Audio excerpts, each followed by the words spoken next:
Eco-horror isn't a subgenre that gets talked about a ton, unfortunately. It can be anything from animals attacking due to their sudden craving of human flesh, like Grizzly, or even just due to man not putting enough respect on the name of nature, like in Long Weekend.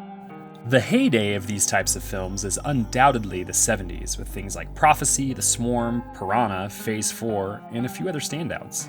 While the output certainly slowed down, there are more than a few standouts in the late 1990s and even 21st century. We can't seem to stop screwing up the planet, and as we do, we get reminded that the planet may just fight back in ways that, well, like is shown in The Day After Tomorrow or to a hilarious degree in The Happening. A unique one that failed to make its budget back, even with good reviews and scores, is a found footage movie directed by someone who isn't traditionally a horror guy. These are all the ingredients for a typical black sheep, so let's look at what makes 2012's The Bay so special and unique.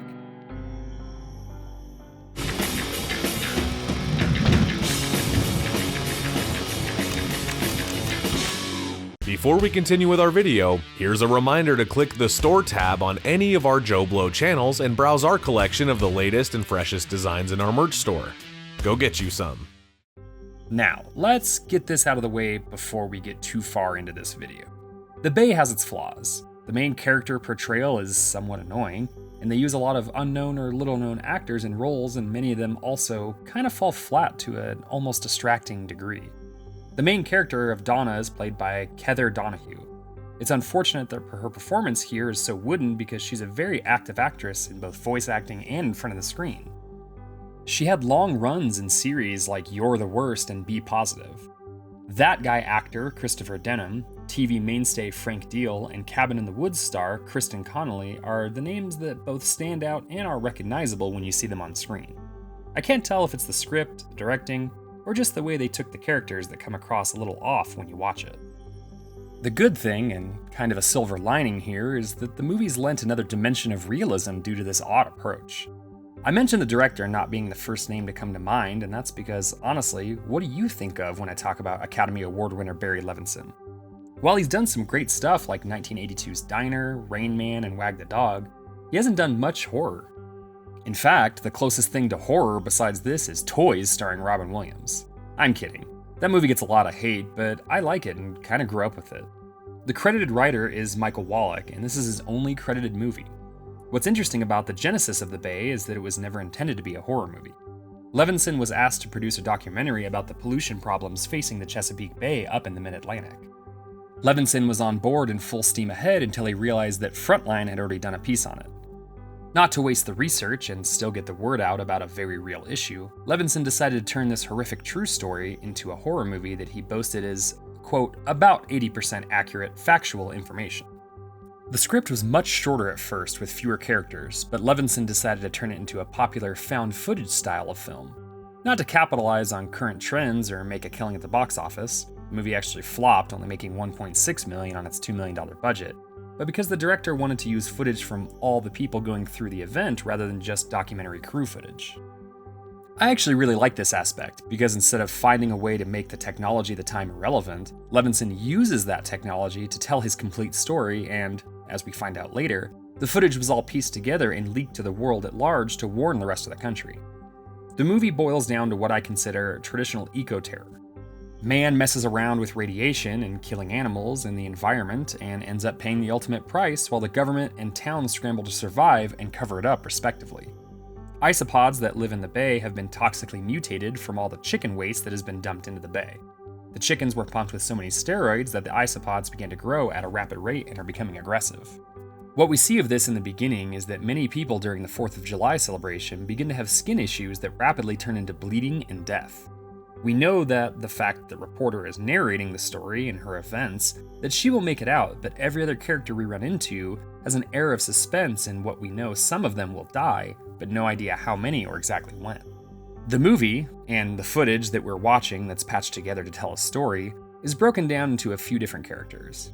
We have the reporter Donna and her cameraman, the main doctor at the hospital and the goings-on at the hospital itself, the mayor and the police force that are trying to help the town, the 2 oceanographers that discovered the issue and isopods in the first place, and the family of 3 that arrives at the town far too late.